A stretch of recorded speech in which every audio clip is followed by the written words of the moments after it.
Bonjour, bonjour, c'est Robin du podcast de l'externe et aujourd'hui on se retrouve pour faire l'item numéro 285 sur les diarrhées chroniques chez l'adulte et chez l'enfant.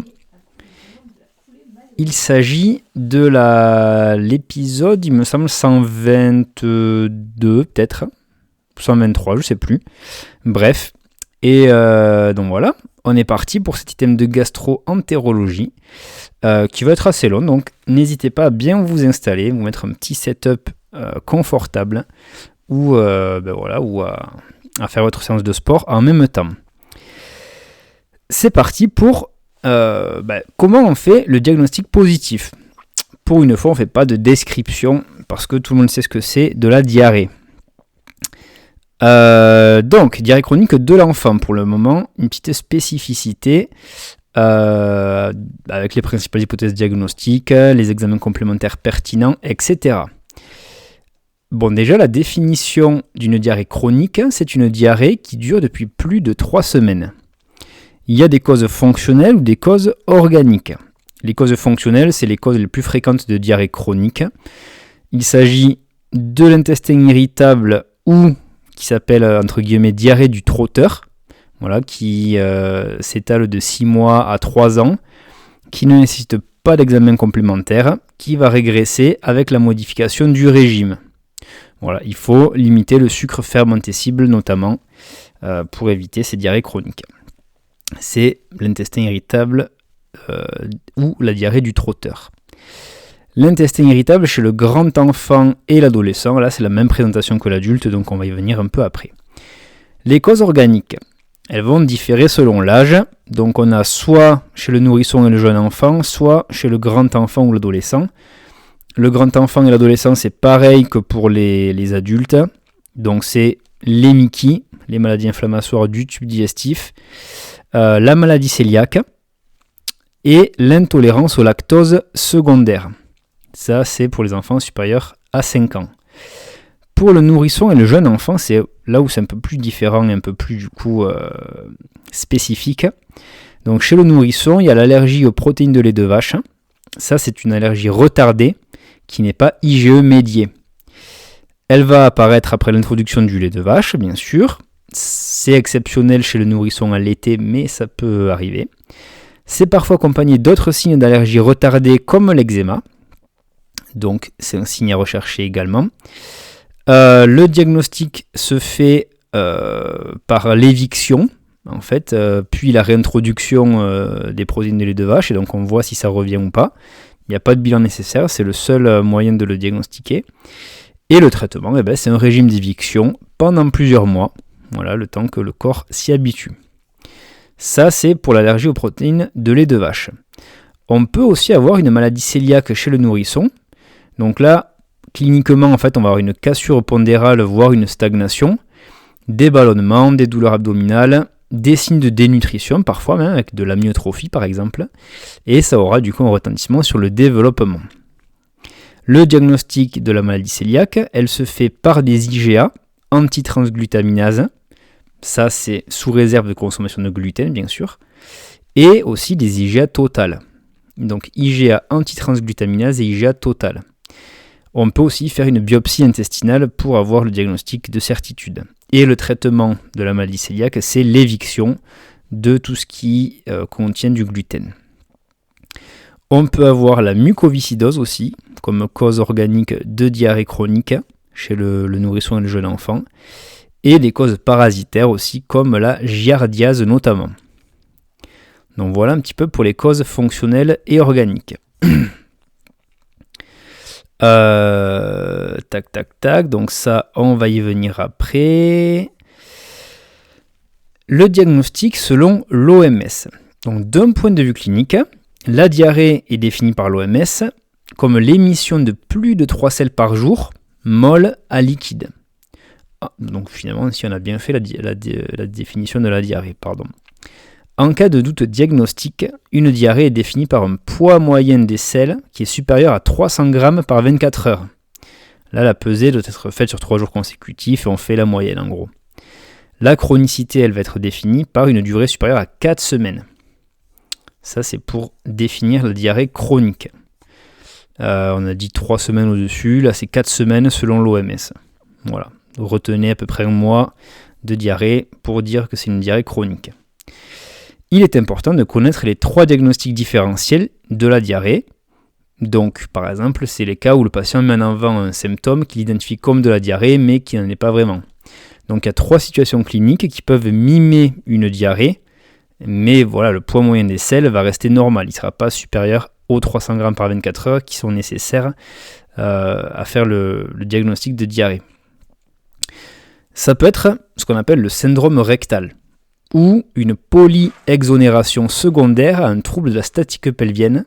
Ça peut être responsable d'émissions fécales ou afécales d'ailleurs, qui sont fréquentes. C'est donc le syndrome rectal. C'est un peu, si on veut, la polachyurie pour les selles en fait. Voilà, c'est une polyexonération, et donc c'est le syndrome rectal. Mais, encore une fois, le poids moyen des selles va rester normal, c'est juste la fréquence qui va augmenter. Ensuite, deuxième situation clinique qui peut mimer la diarrhée, c'est l'incontinence fécale. Donc là, ça va se manifester par des émissions de selles plus fréquentes et surtout non contrôlées, qui sont parfois d'ailleurs non exprimées par le malade, et c'est une question qu'on va lui poser systématiquement.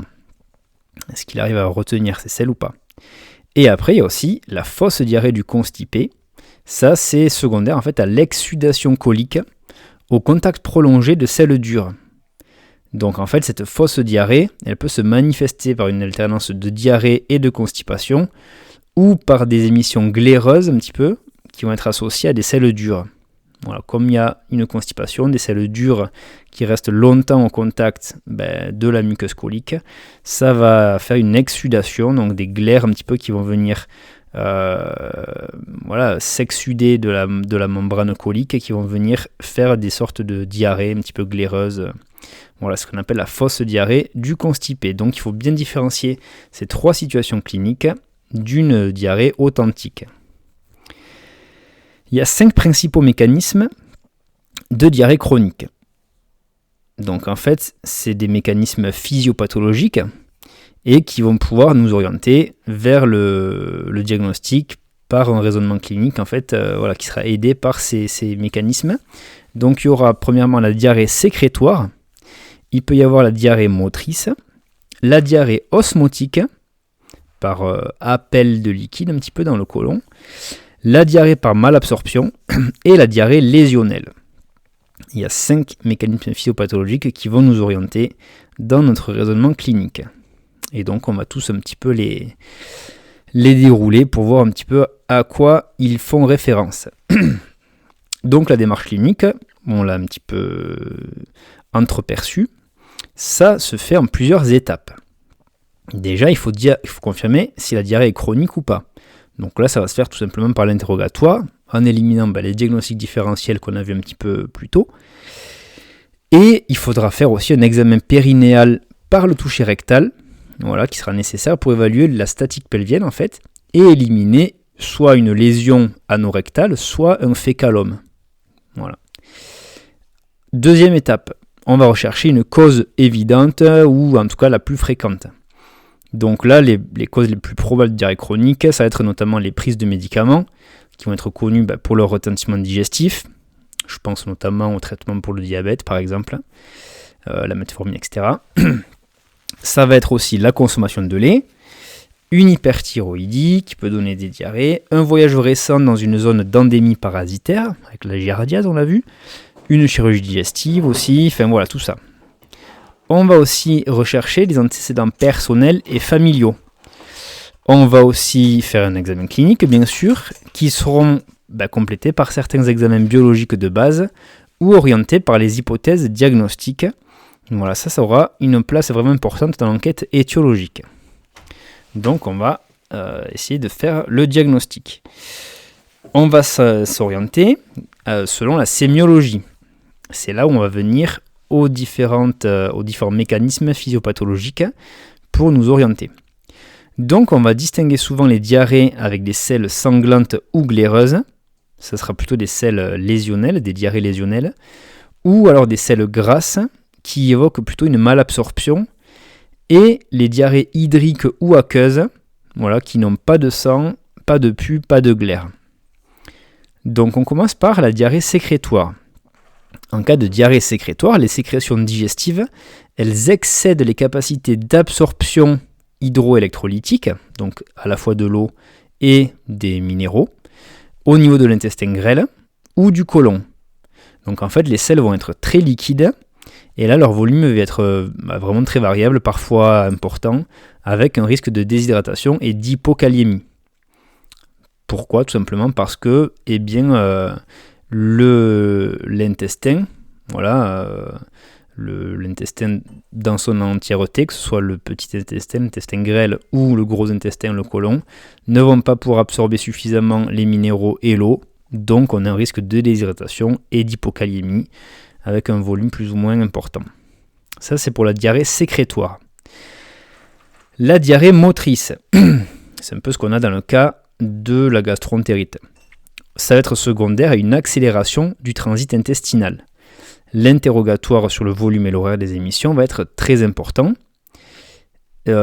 Comment on la reconnaît ? Eh bien, cette diarrhée motrice, elle va être souvent constituée de selles fréquentes qui seront fractionnées le matin et postprandiales également, donc surtout le matin et après les repas, et qui peut contenir des résidus d'aliments ou des médicaments qui sont ingérés moins de 8 heures avant. C'est rarement nocturne. Elles sont souvent impérieuses par contre, donc c'est-à-dire qu'il faut très vite aller aux toilettes avant de les exonérer. Et donc là, les ralentisseurs du transit sont souvent très efficaces pour ça. Il n'y a pas d'altération de l'état général, notamment d'amaigrissement, sauf si la cause de la diarrhée peut en induire une. Voilà pour ça. Donc, si on a un virus de gastroentérite, ça fait une diarrhée motrice. Et là, on perd du poids ou on est un peu altéré parce que c'est le virus en lui-même qui induit l'altération de l'état général. Mais ce n'est pas la diarrhée en elle-même, si on veut. Voilà pour la diarrhée motrice. La diarrhée osmotique. Donc là, c'est secondaire à la présence de molécules qui ne sont pas absorbables ou alors très peu absorbables dans la lumière intestinale et qui ont un fort pouvoir osmotique, du coup par définition, qui vont être responsables d'une séquestration hydrique luminale. Tout ça pour dire qu'en fait, ça va faire s'accumuler de l'eau dans l'intestin. Voilà, séquestration hydrique luminale, c'est pour se la péter un petit peu. Les manifestations cliniques de la diarrhée osmotique, elles vont dépendre de l'agent osmotique en cause. Donc là, les selles vont être souvent liquides, mousseuses, et aussi accompagnées d'un météorisme abdominal et de flatulences en cas d'agent fermentescible. C'est le cas par exemple de l'intolérance au lactose ou fréquemment au FODMAP. Les FODMAP, on va y revenir un peu plus tard, c'est tous les sucres un peu fermentescibles. Voilà, il y a une liste des FODMAP ou des aliments qui en contiennent, en tout cas, je peux vous inviter à aller la lire. Ce qui est bien dans cette diarrhée osmotique, c'est qu'elle va cesser immédiatement à l'arrêt de l'ingestion de l'agent qui est responsable, que ce soit un médicament ou un aliment, et il n'y a pas non plus de retentissement sur l'état général. Voilà pour la diarrhée osmotique. Les diarrhées de malabsorption, c'est notamment la stéatorée, on en a parlé un petit peu. Ça va être caractérisé en fait en partie par un défaut d'absorption des graisses qui vont se retrouver dans les selles du coup et être à l'origine d'une stéatorée.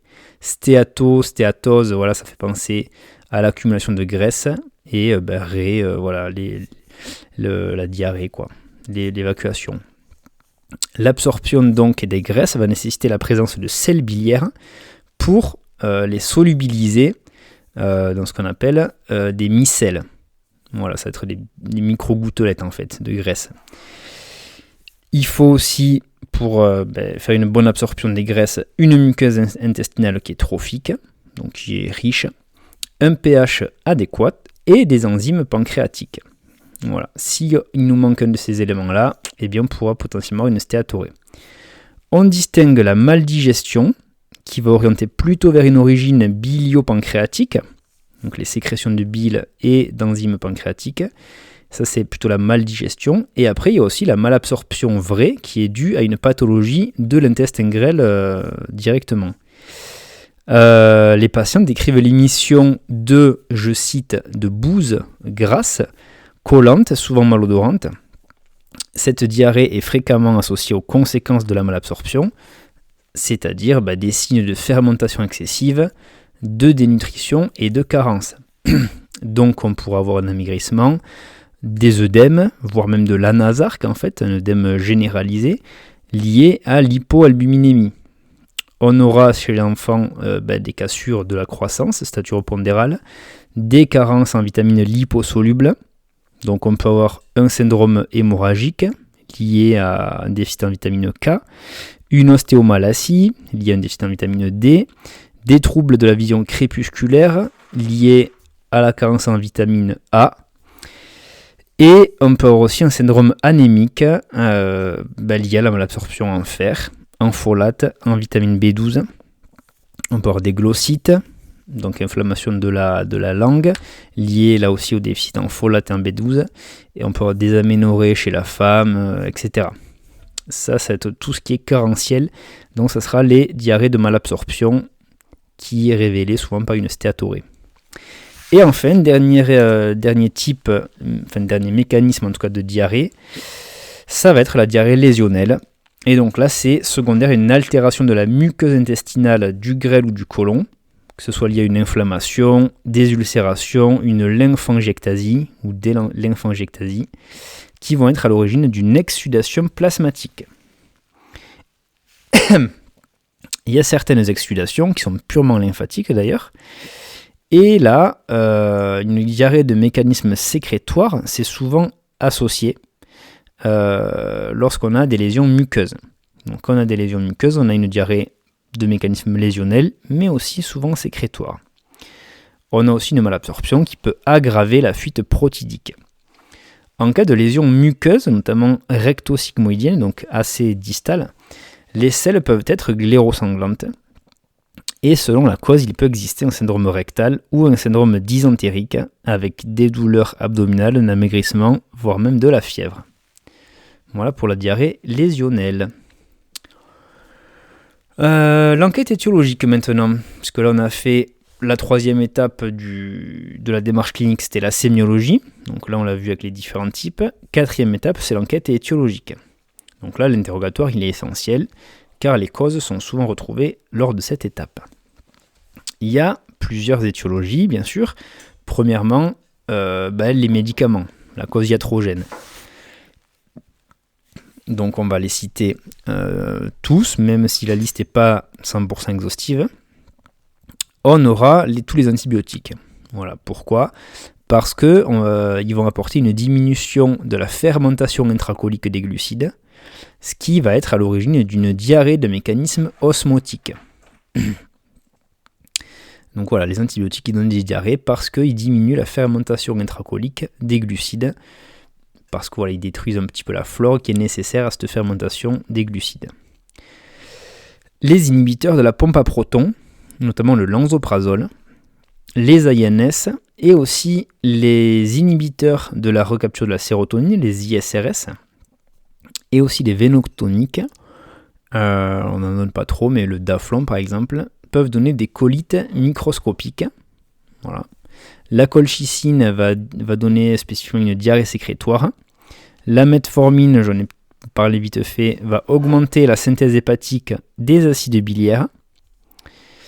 L'olmesartan et le mycophénolate mofétyl vont donner des entéropathies avec une atrophie villositaire, donc les villosités de la muqueuse. Et il y a les immunothérapies, notamment les anti-CTLA4 et les anti-PD1, qui pourront donner des colites auto-immunes, avec notamment une exsudation digestive. Voilà, donc ça c'est la plupart des médicaments qui peuvent donner des diarrhées auxquelles il faut penser. Ensuite, on va voir un petit peu les examens biologiques et morphologiques qu'on va réaliser systématiquement en première intention. Donc on va les effectuer pour rechercher certaines causes fréquentes, évoquer certains mécanismes aussi et éliminer parfois certaines complications. Donc premièrement, chose qu'on va doser, c'est la CRP pour rechercher un syndrome inflammatoire. On va évaluer le retentissement de la diarrhée en dosant les lésions, donc en faisant pas les lésions, les ions, en faisant un ionogramme sanguin, en faisant une créatininémie avec la calcémie. On va aussi pouvoir doser le phosphore, donc là c'est pour évaluer un petit peu tous les troubles hydroélectrolytiques. On fera une NFS aussi pour chercher une anémie carentielle, un TP, taux de prothrombine, donc un bilan un peu de coag pour évaluer s'il y a une carence ou pas en vitamine K. On peut faire une électrophorèse des protéines pour voir notamment si on n'a pas d'hypoalbuminémie, soit sur l'exsudation, soit sur la dénutrition. Voilà. On fera le dosage du fer, avec notamment sa réserve donc sous forme de ferritine. Et on dosera aussi la vitamine B12 et les folates sériques. Donc ça, c'est pour évaluer surtout le retentissement de la diarrhée. On fera une glycémie pour voir si on n'a pas un diabète qui pourrait donner des diarrhées. Une TSH pour éliminer l'hyperthyroïdie. Un examen parasitologique des selles aussi pour éliminer une giardiase. En cas de suspicion clinique d'une cause en particulier, les examens spécifiques seront d'emblée indiqués. Là, ce qu'on vient de citer, c'était un peu les examens un peu généraux. On pourra aussi faire des explorations morphologiques. Donc là, notamment, l'exploration endoscopique digestive, avec notamment l'endoscopie œsogastro-duodénale et l'iléocoloscopie. Donc œsogastro-duodénale, c'est par le haut, iléocoloscopie, c'est par le bas. Ça va être souvent indiqué en cas de diarrhée qui est d'allure lésionnelle ou en l'absence de cause évidente, et on pourra aller voir directement la morphologie de la muqueuse. On fera des biopsies systématiquement au niveau du duodénum pour rechercher une atrophie, au niveau de l'estomac pour voir s'il n'y a pas une gastrite atrophique, du côlon pour voir s'il n'y a pas une colite microscopique, et au niveau aussi de l'iléon terminal. Voilà pour les explorations morphologiques en cas de suspicion clinique ou d'absence de cause évidente. On aura aussi des examens de seconde ligne qui sont parfois effectués pour préciser le mécanisme de la diarrhée ou confirmer un diagnostic auquel on pense et qui est un peu moins fréquent. Donc, pour explorer le mécanisme de la diarrhée, on peut faire ce qu'on appelle le fécalogramme, qui s'appelle aussi la coprologie fonctionnelle. Donc, c'est un examen qui en pratique est très rarement fait, et il va comprendre quelques paramètres qui pourront être encore plus évolués, mais il y a au minimum les paramètres suivants. Donc, ça sera un examen physique complet des selles et leur pesée, du coup. On va pouvoir doser dans les selles les lipides totaux, le dosage de l'azote fécal total, la recherche de laxatifs, bien sûr, puisqu'il peut y avoir des diarrhées mimées un petit peu par la prise de laxatifs chez certains troubles un petit peu psychiatriques, on va dire, syndrome de Munchausen, tout ça, le fait de mimer certaines maladies, et aussi faire un ionogramme fécal directement. Donc ce fécalogramme va se réaliser sur des selles qui sont émises pendant 72 heures, si possible dans les conditions de vie normales, mais avec une surcharge en graisse. Donc il faut donner 50 g de beurre les 3 jours qui précèdent et pendant les 3 jours du recueil. Donc pendant au total 6 jours, il faut donner 50 g de beurre à consommer pour voir s'il y a une surcharge en graisse, si elles sont bien, absorbées ou si elles sont évacuées dans les selles. La diarrhée chronique, elle est d'abord confirmée par un poids moyen des selles par 24 heures qui est supérieur à 300 g. Ça, on l'a déjà dit, c'est la définition de la diarrhée. Et le détail du fécalogramme, il va explorer le mécanisme. Donc si on a une stéatorée, ça va signer une malabsorption, puisqu'on le rappelle, on fait le dosage des lipides totaux dans les selles. Si on a une baisse de l'élastase fécale, ça signe une insuffisance pancréatique exocrine. La clairance de l'alpha-1 antitrypsine, donc ça nécessite son dosage bien sûr, l'alpha-1 antitrypsine qu'on va faire dans les selles et dans le sang, pour voir un petit peu quelle proportion passe dans les selles. Donc si c'est élevé, ça va signer plutôt une entéropathie exsudative. Et on peut aussi faire le test au rouge carmin, qui va consister à mesurer le temps qui sépare l'ingestion du rouge carmin, c'est un colorant rouge, et l'apparition de la première selle rouge, qui va signer une diarrhée motrice si le test est positif. Pour que le test soit positif, il faut que le temps passé entre l'ingestion et l'exonération soit inférieur à 6 heures. C'est une diarrhée motrice parce qu'il y a un transit qui se fait trop rapidement. Voilà. Et après, donc là, il y a un petit tableau que je vous mettrai du coup sur la publication Instagram pour explorer la cause de la diarrhée. Donc en fait, on a le mécanisme, l'origine et les examens possibles. Pour le mécanisme de malabsorption, donc l'origine sera soit hépatobiliopancréatique, soit gastro-duodéno-jéjunale. Pour éliminer ça, on pourra faire le scanner abdominal, une gastroscopie avec des biopsies de l'estomac et du duodénum, un test respiratoire au glucose et des anticorps antitransglutaminase, les IgA. Ça, c'est pour la malabsorption. Pour la diarrhée motrice, il y a deux origines, même trois en fait. Il y a l'origine fonctionnelle, voilà. Et pour l'origine organique, on aura soit l'hyperthyroïdie, soit l'origine neurologique à cette diarrhée motrice, notamment à cause du diabète. Voilà, donc on va faire une glycémie à jeun et on fera un dosage de la TSH pour vérifier s'il n'y a pas une hyperthyroïdie. Et bon, pour la diarrhée motrice fonctionnelle, il n'y a pas d'examen possible. Pour la diarrhée sécrétoire, l'origine peut être soit directement au niveau du côlon, soit elle peut être d'origine neuroendocrine. Pour voir si c'est au niveau du côlon l'origine de la diarrhée sécrétoire, on pourra faire une coloscopie, aussi un scanner, voilà, et on pourra aussi faire des dosages hormonaux pour voir si c'est pas d'origine neuroendocrine.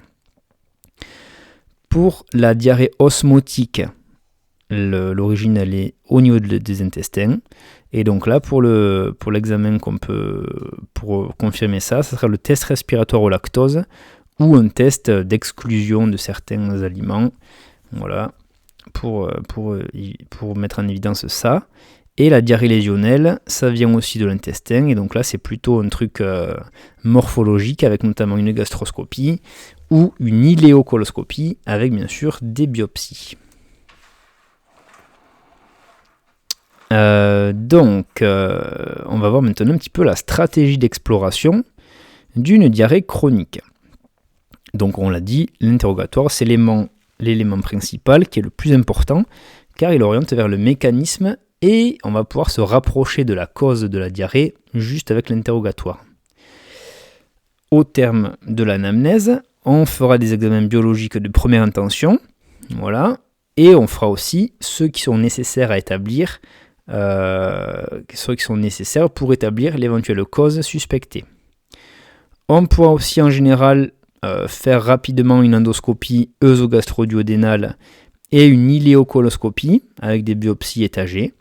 Voilà, notamment en cas de signes d'alarme, par exemple des rectorragies, une AEG plutôt, une altération d'état général, une modification récente et inexpliquée du transit. Ça, on pourra aussi le faire lors d'un âge supérieur à 50 ans pour éliminer un cancer, donc avec les examens morphologiques. Et en seconde intention, sera réalisé le scanner abdominopelvien, et en troisième intention, vraiment à la toute fin, le fécalogramme. Mais ça, souvent, on a trouvé la cause avant de le faire.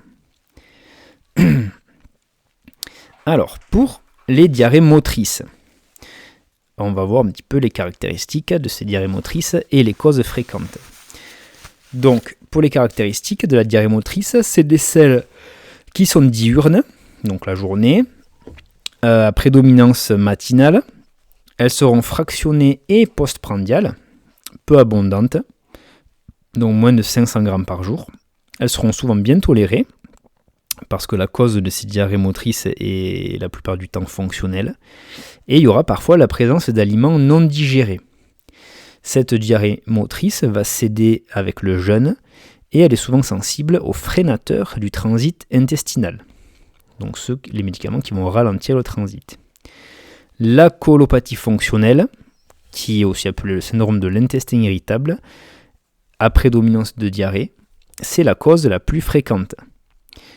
On peut aussi avoir une dysautonomie qui complique par exemple un diabète ancien, donc ce sera plutôt neurologique, et l'ingestion chronique d'alcool sont également des causes fréquentes de diarrhée motrice par colopathie fonctionnelle. Il y a l'hyperthyroïdie aussi qui est une cause classique mais moins fréquente. Pour les diarrhées osmotiques, là souvent c'est lié à l'intolérance au lactose ou la prise de médicaments. Voilà ce qu'on appelle les diarrhées factices ou la pathomimie. On va mimer une pathologie. Donc là, pour le diarrhée osmotique, les selles sont liquides, souvent accompagnées de douleurs abdominales par météorisme, avec des borborygmes, ça c'est tous les bruits digestifs, les bruits hydroaériques, et des flatulences. Par exemple, la diarrhée de l'intolérance au lactose, elle va être secondaire en un déficit en lactase, donc l'enzyme qui va digérer le lactose, et les symptômes vont être rythmés par la prise des produits lactés. Voilà, évidemment. Le lactose, lui, il agit comme une substance osmotique, et il est fermenté par les bactéries coliques, parce que c'est un sucre à la base de lactose. La confirmation diagnostique, elle se fait théoriquement par un test respiratoire au lactose, mais en pratique, le test diagnostique, c'est tout simplement l'arrêt de la diarrhée lorsqu'on arrête la consommation de lait de vache, qu'on peut remplacer par exemple par du lait sans lactose. Les autres sources de lactose que le lait sont en général mieux tolérées car elles contiennent moins de lactose. Voilà, le lait de vache classique, c'est lui le plus riche en lactose et donc c'est celui qui donne le plus de diarrhée osmotique. On peut également avoir une intolérance au FODMAP, voilà, qui est également une cause de diarrhée osmotique. Donc le FODMAP, c'est un acronyme anglais de mémoire. Ça veut dire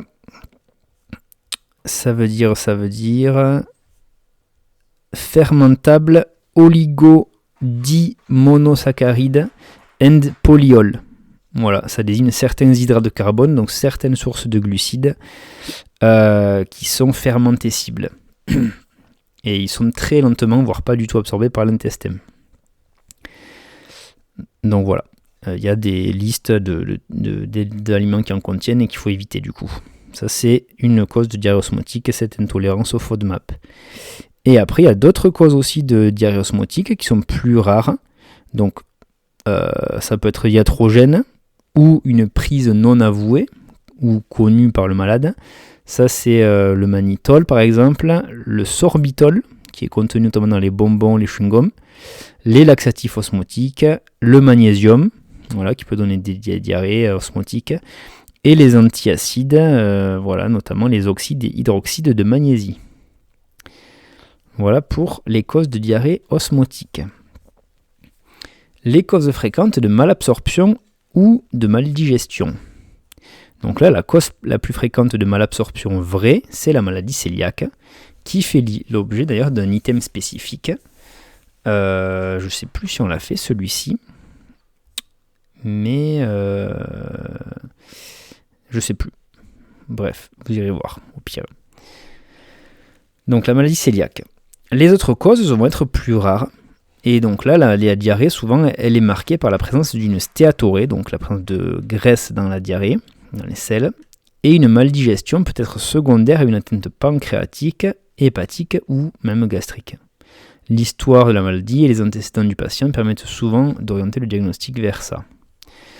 Ça peut être lié à une insuffisance pancréatique, du coup on l'a vu, exocrine. Donc en fait souvent c'est une origine alcoolique avec une pancréatite chronique calcifiante. La mucoviscidose et aussi les résections pancréatiques, voilà, lorsqu'il y a eu des chirurgies. La diminution de la sécrétion des sels biliaires, ça sera lié à une cholestase la plupart du temps, ou alors des fistules biliaires avec des drainages de la bile en externe, ou alors les traitements par des chélateurs, des chélateurs, je ne sais pas trop comment on dit, des sels biliaires, notamment la cholestéramine. Ça va diminuer la sécrétion des sels biliaires. Et enfin, la pullulation microbienne, lorsqu'on a une stase du liquide digestif dans l'intestin grêle, ça fera une maldigestion qui sera secondaire à la déconjugaison des sels biliaires. Voilà, les sels biliaires ils vont être conjugués en fait avec les graisses pour les évacuer. Et donc lorsqu'on a une stase de ce liquide digestif, on aura une pullulation microbienne qui va déconjuguer les sels biliaires des molécules graisseuses qui vont aller s'évacuer dans les selles. Voilà pour les causes fréquentes de malabsorption et de maldigestion. On va parler un petit peu plus de la maladie cœliaque. Donc il faut savoir que c'est la cause la plus fréquente de malabsorption, que ce soit pour l'adulte ou pour l'enfant. Et donc en fait elle est liée à une intolérance digestive des fragments de protéines qui sont contenus dans le gluten des céréales. Les céréales qui en contiennent, c'est le seigle, le blé et l'orge. Et cette molécule s'appelle en fait la gliadine. C'est un fragment de la protéine de gluten. Donc la maladie cœliaque, c'est une maladie auto-immune et la quasi-totalité des patients qui vont développer la maladie cœliaque vont exprimer une molécule du système HLA de classe 2 de type DQ2 ou DQ8. Je ne sais pas si c'est important de le savoir, mais bon, dans le doute, voilà, je vous le dis. Cette condition génétique, elle va être nécessaire mais insuffisante pour développer une maladie cœliaque, puisque cette expression du HLA, elle est constatée chez 20 à 30% des sujets sains. Donc, en gros, pour résumer, tous les patients qui ont une maladie cœliaque ont cette condition génétique-là, avec la molécule du système HLA, mais il y a des patients qui ont cette anomalie génétique, on va dire, mais qui n'ont pas de maladie cœliaque. Voilà, 20 à 30%, c'est quand même pas mal. Il s'agit d'une affection fréquente, avec une prévalence qui se situe entre 1% et 1 pour 300 dans les populations caucasiennes. Elle est plus fréquente chez les femmes, c'est augmenté par 2, voilà, et aussi dans les populations caucasiennes, donc les personnes de par chez nous. Elle est de 10 à 20% chez les apparentés au premier degré, et il existe 2 pics diagnostiques, soit dans la petite enfance, lorsqu'on introduit le gluten, et également chez les jeunes adultes, entre 20 et 40 ans. Voilà, c'est là où la plupart des maladies auto-immunes, d'ailleurs, elles se révèlent. Voilà. Donc, maintenant, on va voir un petit peu là, on s'appuie surtout sur la maladie cœliaque, donc on va voir un petit peu les symptômes, les signes cliniques, etc. Donc, les cas typiques de maladie cœliaque vont associer des douleurs abdominales postprandiales et une diarrhée par malabsorption. La gravité de ces symptômes-là va être liée, bien sûr, à la sévérité des carences qui vont être associées. Chez l'enfant, par exemple, la présence d'une cassure de la courbe staturopondérale devra faire évoquer une maladie cœliaque. Voilà. En dehors de ces formes typiques, il va exister de nombreux cas paucisymptomatiques, donc qui vont être plutôt diagnostiqués syndrome de l'intestin irritable. Ils peuvent même être asymptomatiques. Voilà, ces cas de maladie cœliaque.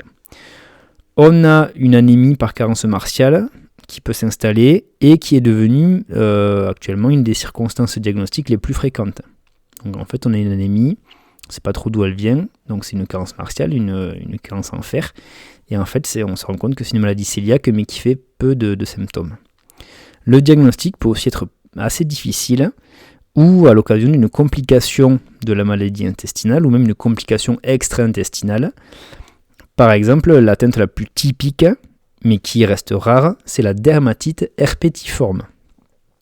Il y a d'autres maladies auto-immunes aussi qui sont fréquemment associées à la maladie cœliaque, notamment le diabète de type 1, la maladie de Birmer, donc l'anémie de Birmer, liée déficit en B12 il me semble, et la thyroïdite auto-immune. Il y en a d'autres aussi, mais ça c'est les plus fréquemment associés. Il peut exister aussi des anomalies biologiques sur le bilan hépatique, sans autre cause que la maladie cœliaque qui disparaissent sous le régime sans gluten. Voilà, donc le bilan sanguin peut aussi un peu nous orienter là-dessus. Le diagnostic de cette maladie cœliaque, comment est-ce qu'on le fait ? Il va reposer sur l'association de critères anatomopathologiques et de critères sérologiques.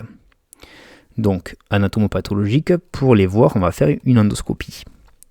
À l'endoscopie digestive haute, on aura un aspect évocateur d'atrophie villositaire au niveau du duodénum, qui peut être constaté, donc une diminution des villosités, une diminution de taille ou du nombre même de villosités. Et on pourra faire de multiples biopsies à ce niveau. Et donc là, les 4 signes anatomopathologiques qui vont être clés pour le diagnostic de cette maladie cœliaque, ça sera une augmentation des lymphocytes intraépithéliaux, une atrophie villositaire totale ou subtotale. Donc c'est-à-dire qu'on aura soit la totalité des villosités, soit quasi la totalité des villosités qui vont être atrophiées, donc diminuées. On aura aussi une hypertrophie des cryptes et un infiltrat lymphoplasmocytaire au niveau du chorion. Donc on aura une augmentation des lymphocytes dans l'épithélium, mais aussi des lymphocytes et des plasmocytes au niveau du chorion. Donc les plasmocytes, c'est les précurseurs, il me semble, des anticorps. Pour ça que c'est une maladie auto-immune. Ça, c'est pour les critères anatomopathologiques. On aura les critères sérologiques aussi avec la prise de sang. Donc là, on va doser les anticorps de type IgA antitransglutaminase. On fera un dosage pondéral, en fait, des IgA concomitants, en raison de la possibilité d'un déficit en IgA associé. Donc on peut avoir un déficit global en IgA et pas que en IgA antitransglutaminase. Et donc ces anticorps-là sont presque toujours présents et ils sont très sensibles et très spécifiques. Donc voilà, dès qu'on a ces IgA-là, voilà, on peut quasiment être sûr qu'on est sur le cas d'une maladie cœliaque.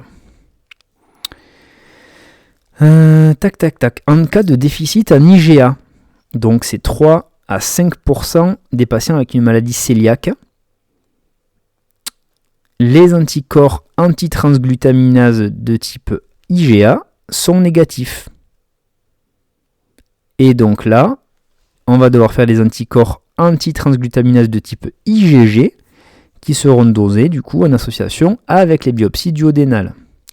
Donc voilà, en fait, tout ça pour dire qu'on peut avoir une association avec un déficit global en IgA qui est une source de faux négatifs avec les sérologies des IgA antitransglutaminase en particulier.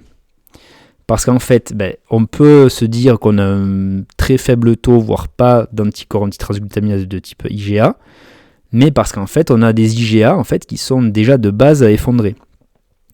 Donc pour ne pas se faire avoir, eh bien, on dose les IgG, voilà, les anticorps antitransglutaminase mais de type IgG, en association avec les biopsies duodénales. Donc c'est pour ça qu'il faut savoir demander le dosage pondéral des immunoglobulines. Ça représente 3 à 5% des patients qui ont la maladie cœliaque, donc c'est quand même assez rare. Alors, les principes du traitement de la maladie cœliaque, qu'est-ce que c'est ? Je vais prendre une petite gorgée de café.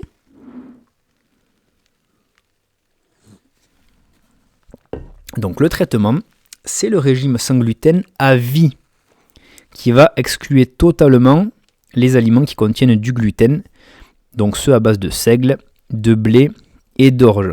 Donc ça enlève quand même pas mal de trucs. Attention, c'est pas l'intolérance au gluten, c'est une vraie maladie auto-immune, donc rien à voir avec ceux qui ont des petits inconforts lorsqu'ils mangent du gluten. Là, c'est vraiment une vraie allergie, donc il faut les exclure totalement et à vie. Donc ce régime sans gluten, qui est difficile à suivre, parfois vécu même comme une exclusion sociale en cas de diagnostic tardif, doit faire l'objet de mesures d'accompagnement par une diététicienne. C'est important, lorsqu'on en fait le diagnostic, de communiquer aux patients les coordonnées des associations de patients. Ils peuvent s'aider entre eux, etc. Ce n'est pas une maladie reconnue par l'ALD. Donc, après déclaration à la sécurité sociale, les patients peuvent prétendre par contre à une aide financière mensuelle pour l'achat de produits alimentaires sans gluten. Voilà, mais c'est fait partie des ALD.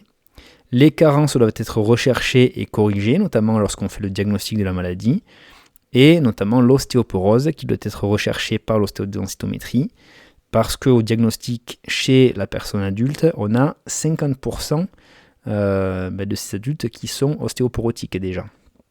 Et donc, s'il y en a une ostéoporose, il faut la traiter, bien sûr. Les complications que ça peut entraîner cette maladie cœliaque et les éléments de surveillance, eh bien, donc les complications en dehors des carences, bien sûr, qu'on a évoquées, ça va être ce qu'on appelle la SPRUE réfractaire de type 1 ou 2.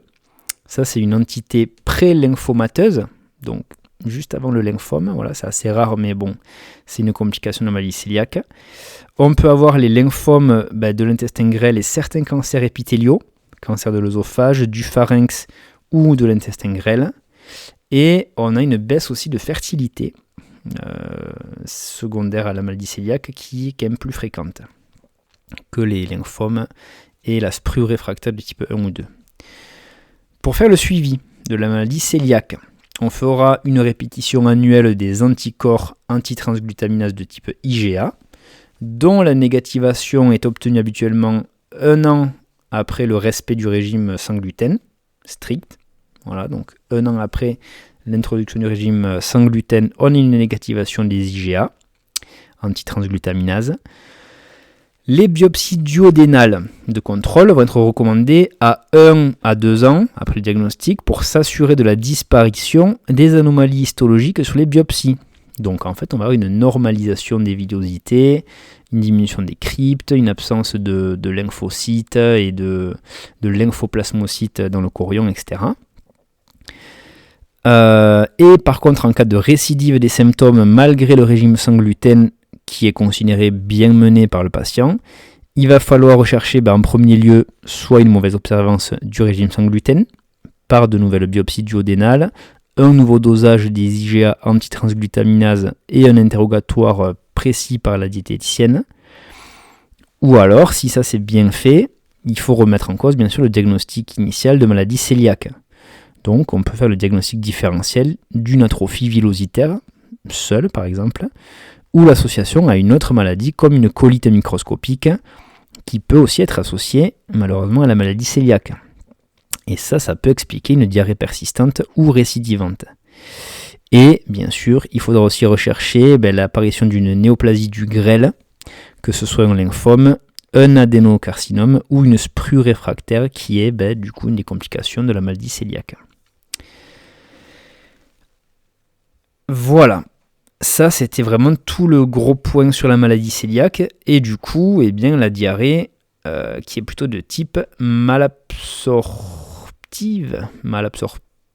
voilà, tout simplement, je ne vais pas chercher à faire un mot compliqué. Et donc là, on va finir par les différentes caractéristiques cliniques et biologiques, et aussi les causes d'une diarrhée sécrétoire. Voilà, c'est le dernier type qu'on n'a pas encore traité en long, en large et en travers. Donc on va finir par celui-ci, il reste un petit paragraphe, donc 2-3 minutes, restez bien jusqu'au bout. Dans ce cas de diarrhée sécrétoire, les selles sont souvent très aqueuses et peuvent être abondantes avec un risque de déshydratation, d'hypokaliémie et d'acidose métabolique. Le trou osmotique, ça remonte ça, le calcul du trou osmotique et tout ça. Bref, si vous voulez vous amuser à le faire, en tout cas il est normal dans le cas de diarrhée sécrétoire. La diarrhée va résister au jeûne. Voilà, donc lorsqu'on arrête de manger, on aura quand même la diarrhée. Et la coloscopie avec des biopsies coliques est dans ce cas-là indispensable, dans le cas de diarrhée sécrétoire. Les causes principales de diarrhée sécrétoire vont être les suivantes, il y en a 4. Il y a les colites microscopiques, c'est les plus importantes, qui vont être responsables d'une diarrhée sécrétoire, donc diarrhée aqueuse. C'est les maladies qui restent rares, c'est une fréquence qui est proche de celle des Mickey à peu près, et vont être souvent liées à un médicament, ces diarrhées microscopiques. La présentation va associer une diarrhée aqueuse, qui est de début brutal dans 50% des cas, et on aura, avec ces diarrhées aqueuses de début brutal, un aspect endoscopique qui est normal de la muqueuse colique. Le diagnostic va donc être fait sur les biopsies du côlon. Il y aura 2 entités de ces colites microscopiques. Donc microscopiques, pourquoi ? Parce que l'aspect endoscopique est normal, mais c'est les biopsies qui vont le diagnostiquer. Il y a la colite collagène et la colite lymphocytaire. Donc là, les anomalies anatomopathologiques vont être l'augmentation du nombre de lymphocytes intraépithéliaux pour la colite lymphocytaire. Et pour la colite collagène, on aura une augmentation de l'épaisseur de la bande de collagène sous-épithéliale. L'arrêt du médicament en cause va s'imposer lorsque son imputabilité est suspectée et va permettre l'arrêt définitif et rapide de la diarrhée. Il peut y avoir des formes primitives, donc pas liées au médicament, pas iatrogènes, qui sont souvent observées dans un contexte auto-immun. Dans ce cas, lorsque les symptômes sont modérés, les traitements vont être plutôt symptomatiques, donc à type de ralentisseur du transit, comme le loperamide, la cholestéramine, c'est des résines chélatrices ou chélatrices des acides biliaires. Ça peut être efficace, ces traitements symptomatiques, mais ils sont quand même souvent insuffisants. Voilà pour les colites microscopiques qui sont vectrices de diarrhée sécrétoire. Après, on peut avoir la malabsorption primitive des acides biliaires, qui est due à un défaut de réabsorption des acides biliaires par l'iléon terminal.